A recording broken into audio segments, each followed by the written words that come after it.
Bonjour, bienvenue dans ma bibliothèque. Nous sommes à Montréal le 11 octobre 2012 et mon nom est Bruno Lalonde et mon chat s'appelle Casimir, comme vous le savez déjà.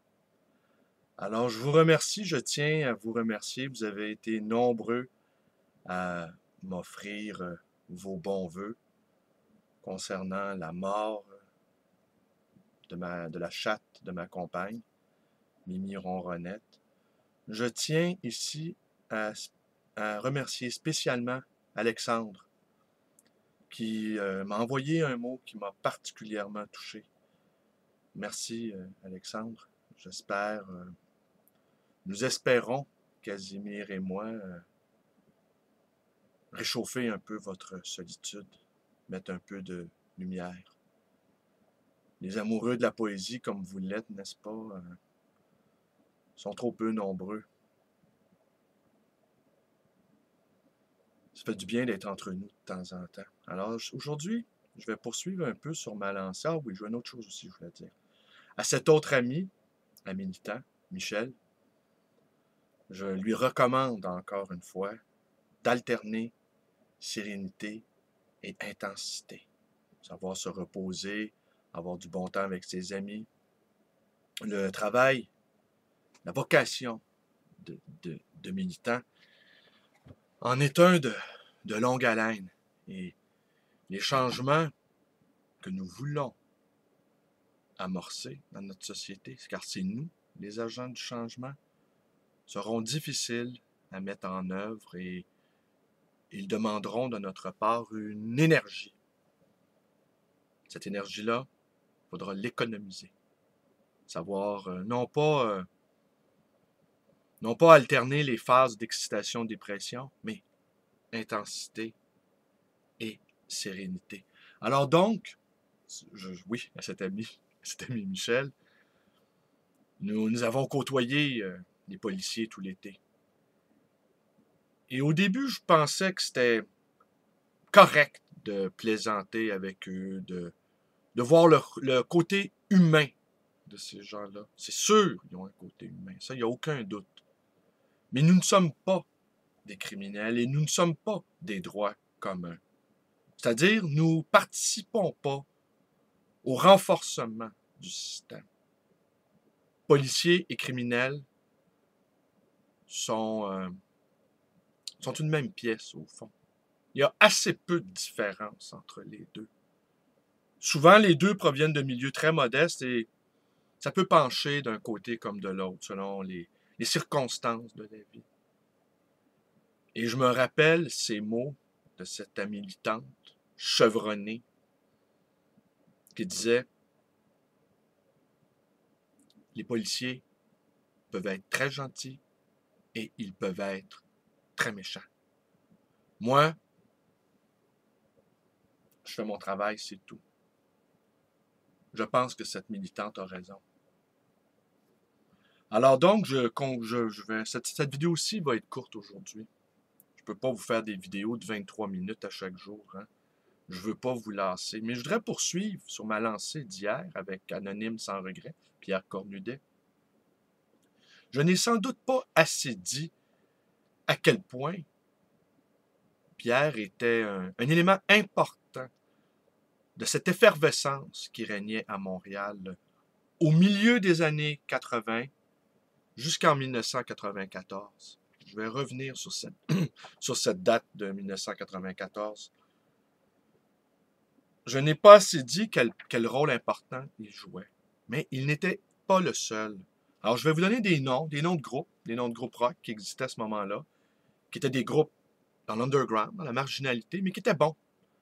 Vent du Montchar, Les Nerfs, Les Taches. Ça, c'est des noms qui me viennent en tête. Rapidement, ce matin, je n'ai pas fait de recherche exhaustive. Et c'était des groupes aussi qui avaient le mérite de chanter en français, ce qui a toujours été un défi. Il y avait des peintres aussi, avec les fameuses soirées de peinture en direct, des faufounes électriques, les installations qui commençaient à apparaître, les graffitistes qui commençaient aussi à apparaître, et le rap qui existait déjà au milieu des années 70, mais qui commençait à devenir un vrai outil de l'émancipation poétique par la parole. Alors, dans les artistes peintres ou bédéistes, Henriette Valium, qui est devenue un artiste majeur, très important, Julie Doucet également, le groupe PDG, euh, quoi d'autre? Michel Lemieux, qui faisait des performances. Bon, j'avais oublié aussi dans les groupes rock Montréal Transport Limité. Et il y avait des endroits où on pouvait aller danser, aller boire et aller créer aussi. Les Faux-Faunes électriques, le paquebot, les clochards célestes. Et dans les revues, l'œil rechargeable. Alors, je vais rapidement vous décrire l'œil rechargeable. Ce premier numéro-là était gratuit. Alors, Sylvain Hood, qui est devenu assez connu, je pense. Alors, il y avait toutes sortes de collaborateurs. Je vais nommer ceux qui me reviennent, mais il y en a beaucoup qui ont... Hey! Richard Martineau! Eh ben oui, Richard Martineau. Ben oui. Le sémillant, le transcendant Richard Martineau. L'idée originale du nom, l'œil rechargeable, était de Michel Lemieux. Je vais aller voir ce qu'il nous disait. Alors, il y avait... quelle année? 1985. Sylvain Hood, pour devenir voyant, voyeur. On reconnaît là l'influence. Lire dans le métro, littérature underground, sexe et résurrection. Michel Dumas, Richard Martineau. Que de chemin parcouru, hein? De l'œil rechargeable au Journal de Montréal.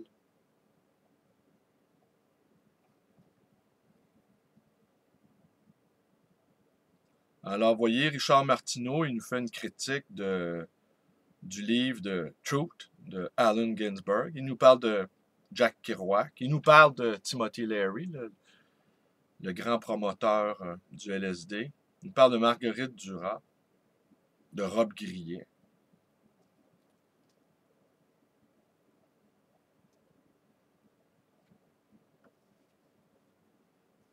Alors ici, il y a de la publicité, l'encyclopédie Zone Libre, librairie autogérée, librairie qui existe toujours.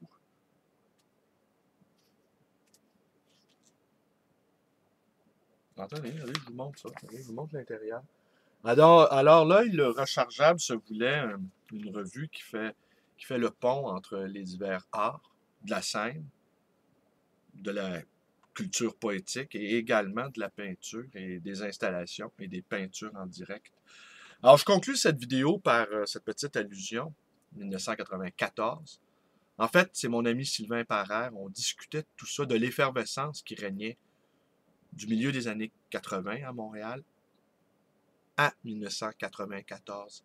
Et nous nous désolions tous les deux qu'aucun historien n'ait fait l'histoire de cette période culturelle de Montréal, très importante, qui aujourd'hui est absolument méconnue. Et c'est étonnant parce qu'il y a eu tellement de choses qui se sont faites dans cette période-là que c'est inimaginable au fond.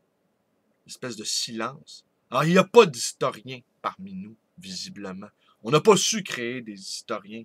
Peut-être qu'on avait déjà l'impression que nous étions arrivés à la fin de l'histoire, non pas dans le sens idyllique, là, comme le penseur japono-américain, là, vous savez qui je veux dire, là. Le gars qui dit que c'est la fin de l'histoire, que la démocratie finalement va régler, la démocratie et la consommation finalement vont régler tous nos problèmes. Peut-être que nous avions une fin de l'histoire un peu plus apocalyptique. Alors Sylvain Parère suggérait la date de 1994 parce que pour lui, le mouvement s'est conclu avec le suicide de Kurt Cobain du groupe Nirvana. Et j'ai trouvé sa réflexion absolument pertinente. C'est vrai que moi, je me souviens que j'avais compris qu'une page était tournée, là. Et même dans ma propre vie personnelle, j'étais entré dans une nouvelle phase. Alors, et beaucoup de gens autour de moi aussi comprenaient que, bon, ben, la fête était terminée. Alors voilà, c'est tout. Alors, je voulais simplement rappeler que Pierre Cornoudet, anonyme sans regret, avait été un joueur important dans cette période de la contre-culture à Montréal. Et beaucoup de ces artistes-là sont devenus des artistes renommés, reconnus, dont les œuvres sont recherchées. Une monographie s'impose. Peut-être cette monographie sera une œuvre collective, comme l'était ces années-là. Alors, je lance l'idée, avec les nouveaux moyens technologiques dont nous disposons, nous pouvons sans doute réussir à créer un immense livre qui relatera l'histoire de cette période importante de la culture à Montréal. Alors, c'est tout pour aujourd'hui. Je vous remercie d'être avec moi. Mes vidéos vous plaisent. Abonnez-vous à ma chaîne, Bruno Lalonde. Vous pouvez aller visiter ma page Facebook. Vous pouvez devenir un ami aussi. C'est une page d'amilitants, n'est-ce pas? D'un militant politique. Le combat politique est devenu très important. On ne pourra plus se réfugier dans notre vie intime, là, faire semblant que tout va bien. Non, tout va mal, en fait. Et il n'en tient qu'à nous de changer les choses, peut-être. Et comme je le répète souvent, je jette un coup d'œil sur tout ce que vous écrivez et mettez sur la page Facebook. Je constate que c'est pas le cas de beaucoup de gens. Beaucoup de gens ont une page Facebook uniquement pour faire leur autopromotion. Je vous le dis, c'est pas mon cas. Évidemment, j'aime faire parler de moi, comme nous tous. Hein. On est tous en quête de reconnaissance. Quelqu'un qui va dire le contraire ment. Mais peut-être la reconnaissance aussi passe par la reconnaissance des autres. Reconnaître les autres. Alors voilà, et vous pouvez me téléphoner même à ma librairie dans le 514-736-0999. Certains le font de temps en temps.